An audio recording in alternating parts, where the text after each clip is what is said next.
Athulya never imagined her quiet routine could be used against her, but one recovered video exposed a truth darker than anyone in Nethravana expected. The quiet town of Nethravana moved at a slow and predictable pace, where everyone believed danger existed only on television screens. People trusted their neighbors, left doors unlocked, and walked the same streets every day without fear. Athulya blended into this peaceful routine effortlessly. She was known as the calm, focused student who never caused problems, never drew attention, and never stepped outside her predictable life. She spent most of her days between her college lectures, a small part-time job at a stationery shop, and evenings at home studying. Because she lived such a steady life, no one noticed the subtle changes that began to appear in her behavior. Her normally organized routine softened around the edges. She stayed out longer after classes, sometimes disappearing for hours without explanation. Her friends assumed she needed space, never imagining anything dangerous behind it. Her social media went unusually silent as well. For a girl who posted regularly, the sudden quiet felt strange, yet not alarming enough to spark suspicion.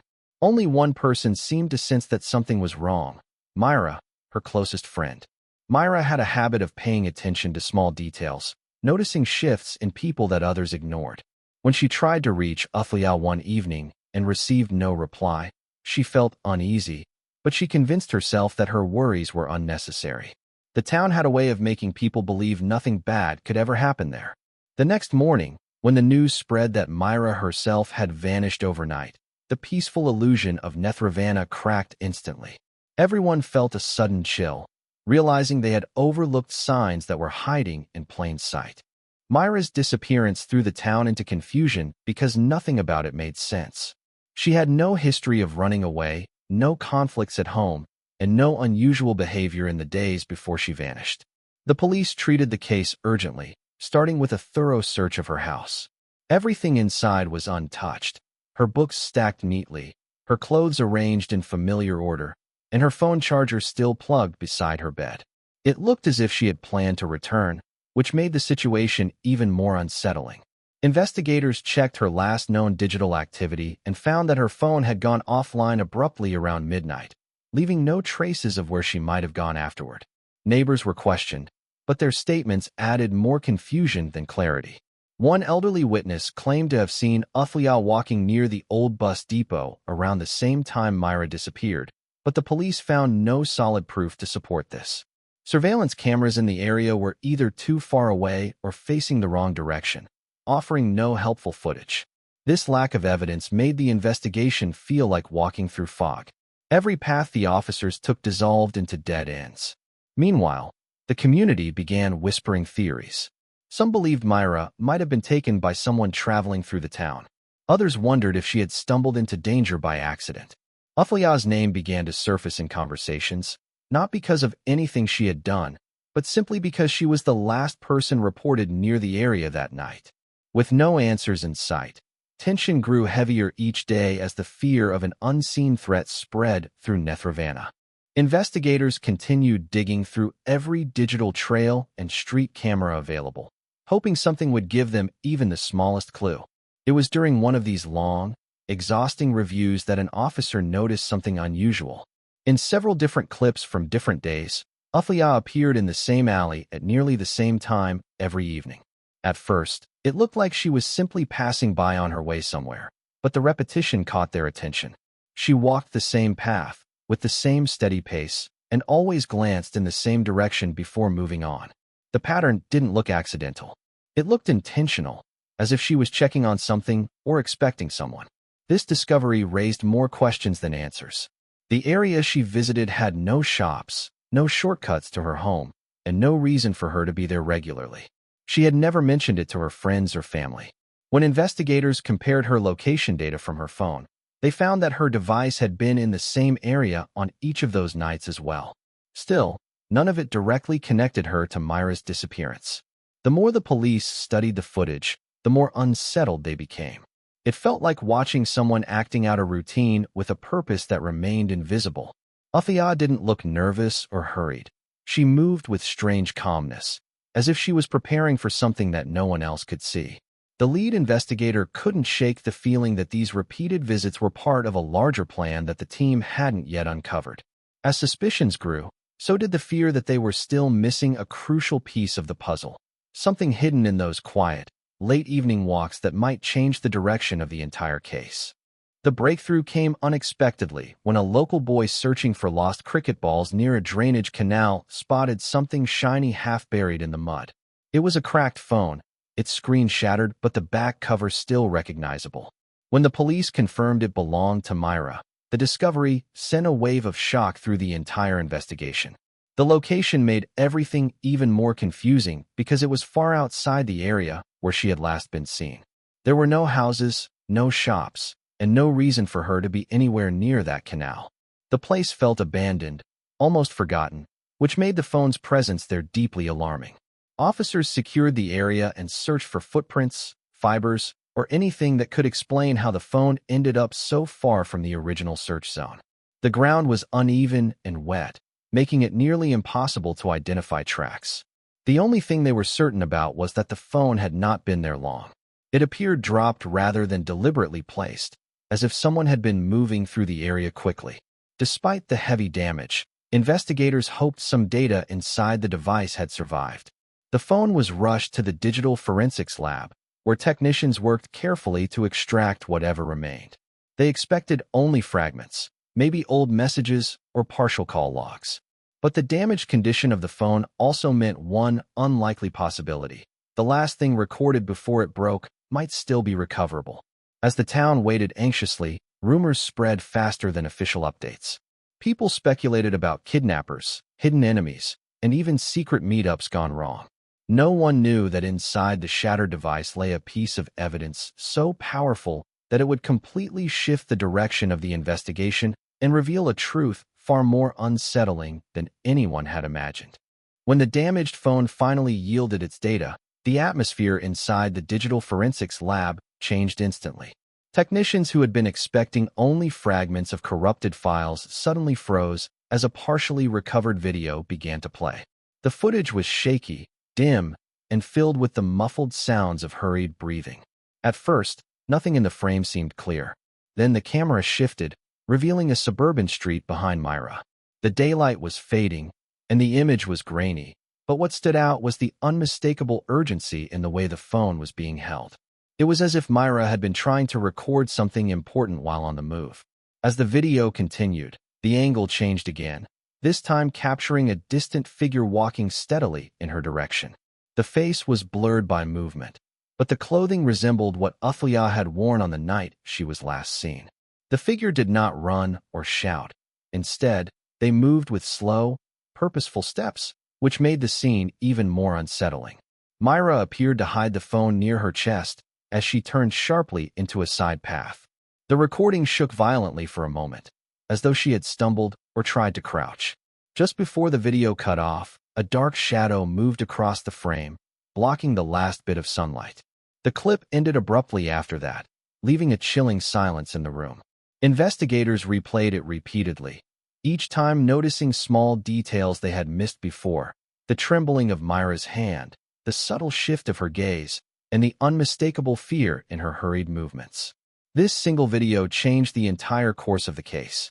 It transformed uncertainty into suspicion, and suspicion into direct focus. The calm, predictable image of Athulya began to fracture in the eyes of the investigators. For the first time, the town realized that Myra might have been running from someone she recognized, and the unsettling possibility that it could have been Athulya shook everyone to core. Athulya's quiet denial did little to ease the growing tension, especially after the chilling video came to light.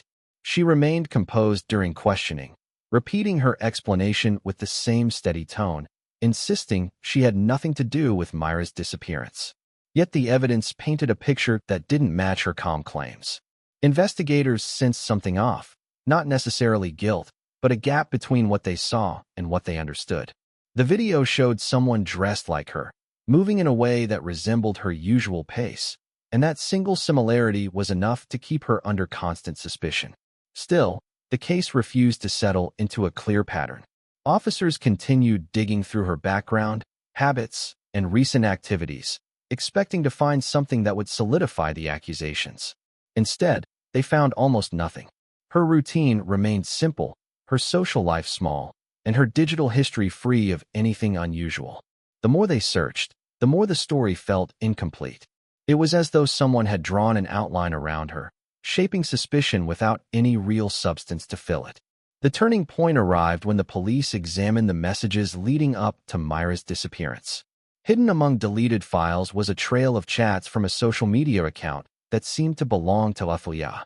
The tone, timing, and content looked convincing, almost impossible to distinguish from her real behavior. But the technical analysis revealed something alarming.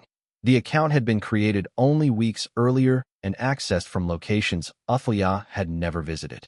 This discovery forced investigators to reconsider every assumption they had made. They began to wonder whether the video showed the real Athulya at all, or someone who intended to mimic her. The idea felt unsettling and confusing, but it explained the mismatched pieces of the puzzle. As suspicion slowly shifted away from her, an entirely new and darker possibility began to take shape. Someone had been planning something far more calculated than they initially believed. The investigation took a dramatic turn once the fake account was traced to an abandoned house on the outskirts of Nethrvana. The building stood alone among overgrown weeds and broken fences, a place most residents ignored out of habit. When officers entered, the air inside felt stale, as though no one had opened a window in years. Yet the scene they found suggested someone had been living there recently, and observing Athulya far more closely than anyone imagined. The walls were covered with photographs of her taken at different times of day, from different angles, some clearly captured without her knowledge. Notes lay scattered across a small desk, listing her daily schedule down to specific minutes. Even stranger was the discovery of clothes identical to hers. Shirts, jackets, and even a pair of shoes matched the outfits she wore regularly. It became painfully clear that someone had been copying her routine with precision, studying every action she took and every place she visited. The repeated sightings near the alley, once traced to Athulya, now seemed like the movements of a person pretending to be her. This imitation explained the unsettling pattern in the footage and the misleading trail left behind for investigators. The officers also uncovered evidence connecting this stalker directly to Myra. The messages from the fake account that persuaded her to leave home were generated from this very location. Every detail pointed toward a calculated attempt to lure Myra into danger while framing Athulya as the prime suspect. The realization unsettled even the most experienced investigators. The case no longer looked like a disappearance driven by chance. It was an orchestrated effort built on manipulation and careful planning. As the truth unfolded, the weight of what Athulya had unknowingly endured became painfully clear. Someone had been hiding in the shadows of her life, studying her, copying her, and using her identity as a weapon. The discovery shocked the entire town and reshaped the investigation, proving that the quiet routine everyone thought they understood had been watched, imitated, and twisted by a hidden enemy no one had suspected. With the evidence from the abandoned house finally in the hands of investigators, the path toward the truth became clearer, though the impact of everything uncovered weighed heavily on the entire town. Officers redirected their efforts toward identifying the person who had been imitating Athulya so convincingly. After days of careful investigation, they discovered traces linking the activity in the house to a former college security guard who had quietly resigned months earlier. He had lived on the outskirts of Nethrvana and possessed enough knowledge of the college grounds and daily student routines to watch people without being noticed. His background showed a pattern of obsessive behavior, though nothing severe enough to predict what he had ultimately done. When confronted with the evidence, clothing, photos, notes, and the digital trail, he had no explanation strong enough to deny his involvement. The pressure mounted quickly, and after hours of questioning, he confessed to creating the fake account, studying Athulya's movements, and manipulating Myra into meeting him under the false belief she was helping her friend. His plan had relied on the town's trust in Athulya's innocence and the subtle patterns of her daily life, which made his impersonation disturbingly effective. Myra was eventually found alive, having escaped the stalker's grip and hidden herself out of fear that revealing her location would put Athulya in more danger. Her survival brought relief, but the trauma she carried remained visible in her withdrawn behavior and cautious movements. Athulya, too, struggled to return to normal. Though her name was cleared, the emotional damage lingered. She had unknowingly lived under surveillance, her identity stolen and used to harm someone she cared about.